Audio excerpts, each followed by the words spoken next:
News, life, and beyond. News, life, and beyond. News, life, and beyond. News, life, and beyond. We talk that talk just how we live it. You talk that talk exactly how you live it. You speak the truth, no candy-coated descriptions. Nope. And the words you saying are being judged on how you bring it. I did have to fight a lot because we were still a white family in the middle of a black neighborhood, and we were looked at like we were like the people down here, that are, and they are very racist people at some points. I'm not saying that all of them are, because I think people have come a long way since then. Yeah, absolutely, absolutely. Dude, there's times where I'm riding in the car with my son-in-law and I get pulled over just because he's in the car with me. Yeah. And I'm talking about, Jackie's boyfriend. Yeah. It's ridiculous. Like, I mean, we could be, or somebody else's, if I got a friend in the car that's black, you just saw me drive by and now you see me with the guy in the car with me and you're pulling me over. Like, what's, come on. Right. Gotta stop, bro. I mean, at some point, and we don't understand what that's like, us being white. You know what I'm saying? And it's pretty tough. I feel bad for guys. That they got to go through all that bullshit. Yeah, me too. Like, leave it alone, dude. Yeah. It'll never end, and that's the sad part about it. It is. I mean, and the stone cold truth, bro, is that it's still alive to this day, and I hate it. Because it's like we should all be past that shit now. I mean, and that goes for both sides. Yeah, I get it from both sides. We should all, Absolutely. Yeah. Did you see the stuff that's happening down here in Connecticut? No, what's going on? They caught a couple of white boys putting the Nazi symbol in the middle of the road. Oh, get the hell out! Really? Yeah, bro. Right over there where the East Gray fire department is. Yeah. Where the gas station and the fire department is, right there in the road. Right there, right in the middle of the road. Right there, road. How the fuck? And it was huge, bro. That's ridiculous. Like huge. How did they get away with that shit? Did they get away with it? They finally got caught. They did it, and then people finally caught them. Yeah. You know what I'm saying? All them cameras. That's the dumbest spot to do that shit. Yeah, I think it's kind of stupid to do any shit now, dude. Like, everything's caught on camera. They got people now burning Tesla cars up, but dude, they're sitting there videoing you on the news. The news is literally watching you do it. People are stupid, yo. Like, it is. It's crazy now. Like, you really can't get away with shit like you used to, but. Oh man. But I'm not even tired, yo, and I can't stop yawning. It's because my story's that boring. Nah. I saw you going before I started talking to you. I was running around trying to set everything up. But so you're going to school out there, you're getting in a little bit of trouble. Did you graduate out there, high school? Did you play sports or anything like that? So I got involved with football and basketball and baseball, and like, I was really pretty decent in football. Junior high school? In junior high and high school. Right. I was involved in football. I think when I got into high school is when I started messing around with drugs. Because I was doing good in football, but I started hanging out with the wrong people. Cutting loose with some friends, that I probably shouldn't have been hanging out with. But right. I was easily influenced back then. I wanted to try new things, and so you were more a follower. Yeah, and then a leader. I was at first. Yeah. I started out my life a follower. I looked up to people that got into shit. I got a lot of uncles. So keep talking. I'm gonna get a drink. All right, go ahead. Yeah, my uncles are all goombas. So I always watched them having all the nice gold and jewelry and women all over them and stuff. So I looked up to them a lot, And I always wanted to get into that kind of lavish lifestyle. I thought it was lavish. Um,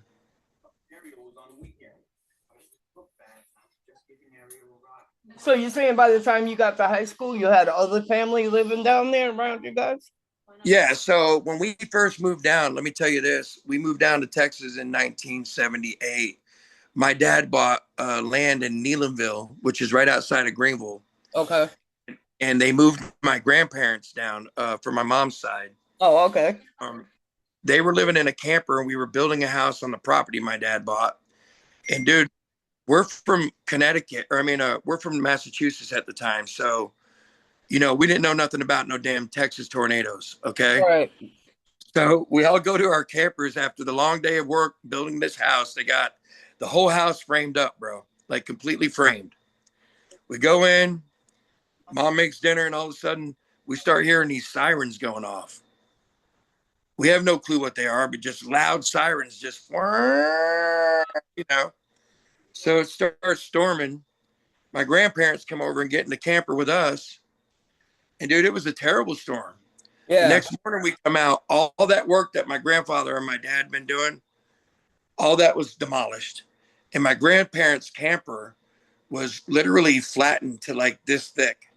Yeah. Those kids were out running on it that the next morning, running over the top of my grandparents' camper because the tornado had come through there and destroyed everything.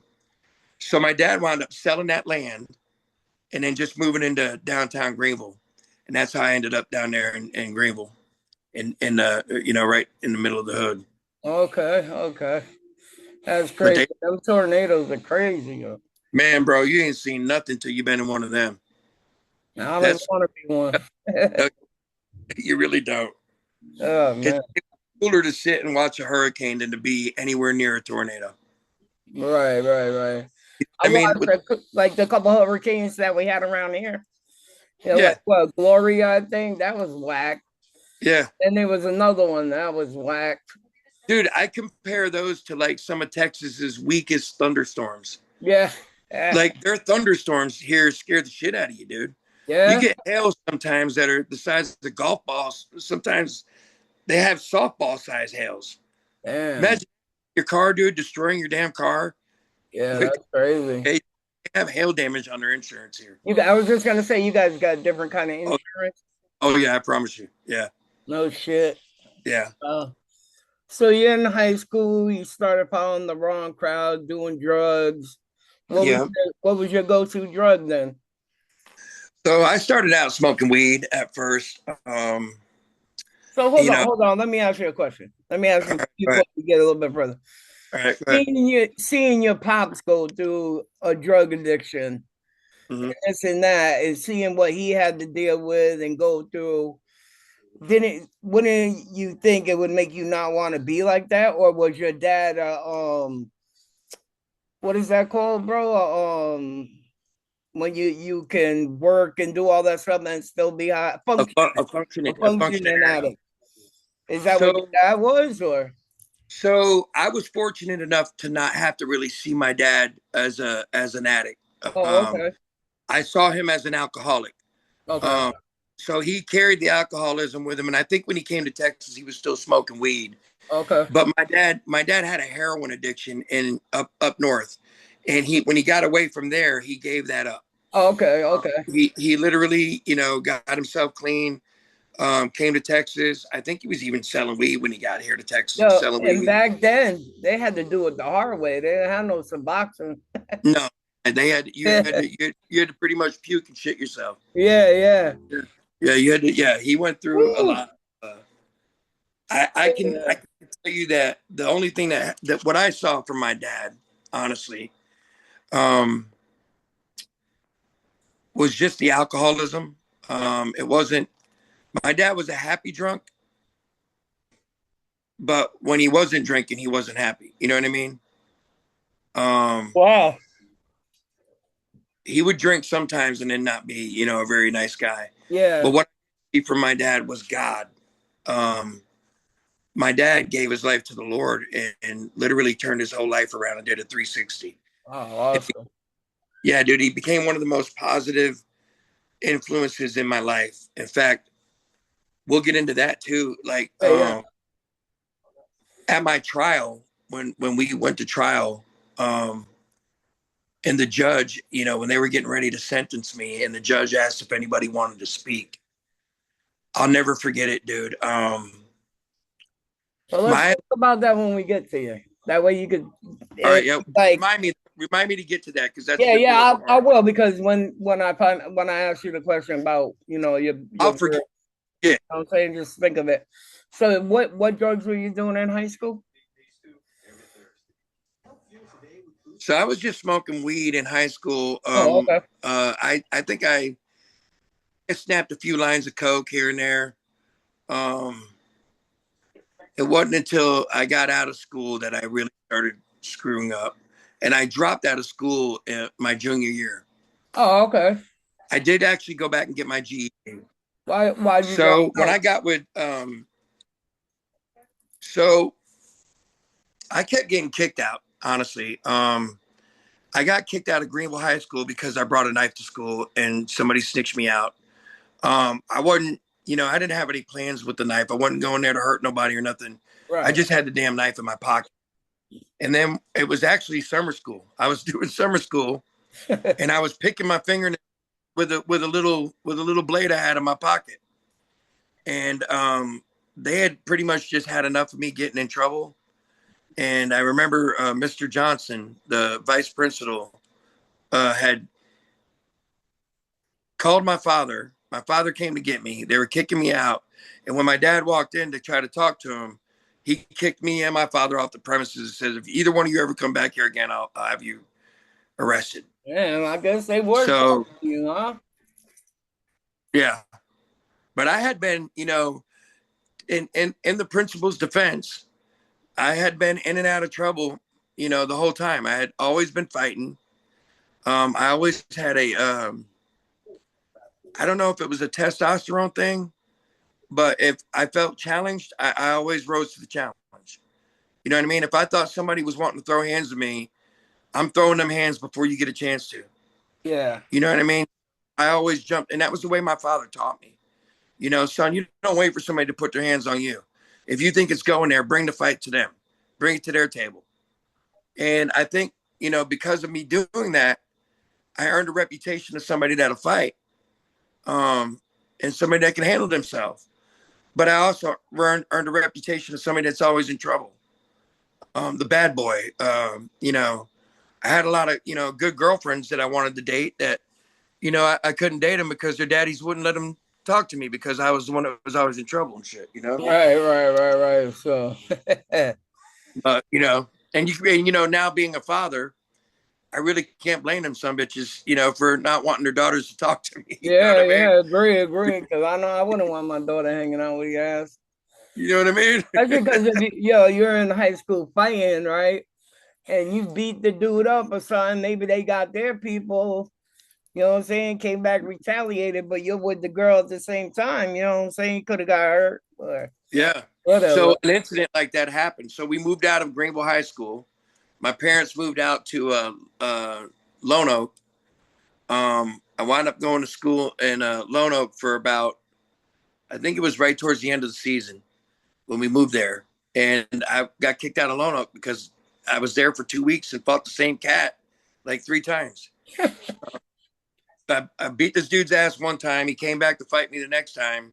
He tried to, sucker punch me. I wound up beating his ass again. And then there was another time we wound up getting into it. The principal was like, that's it. I've had enough of you. But I think coming to that small town from Greenville was like a big city to Lone Oak, and Rains County, where I went after Lone Oak. So they were expecting me to be a troublemaker when I got there. Yeah. Wow. Now, So is that why you got quit school and just didn't go back? Because you kept getting in trouble, or? pretty much. So the last time I got in trouble, I was in Rains County, and I was going to school in Emory, and I had brought I brought a gun to school, but I brought it. It was in my truck, and it was this gun that was encased in like a glass case. It was a submachine 26 caliber Uzi. And again, I was just showing it to some friends of mine because it was a badass gun. I was just showing it to them. Right. But by the time it got to the end of school, somebody had got it to the principal saying that I was going to shoot up the school. So when the school came and pulled me out of class, brought me in the office, my dad was up there ready to kick my ass again. And then on our way home that day, my dad said, "You know what, son? You need to just get a job and go to work." Yeah, You know. Topics of discussion all depending on the mood of the person in the interview. As long as you keep it true, don't be lying for some views, cause we might just know you in real life and beyond. Lights, camera, it's on. News, life and beyond. Real life, real people, real discussions. Different people saying something. Everybody got a story to tell, so tell Steve, J, and Adam A, you tell. News, life and beyond. Real life, real people, real discussions. Different people saying something. You know, but I